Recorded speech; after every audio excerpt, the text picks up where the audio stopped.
So this is an instruction video on how to get the belt on the dancer.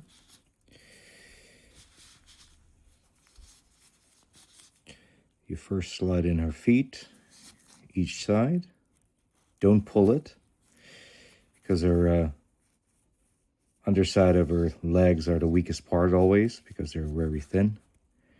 So you push it a little bit through until her knee.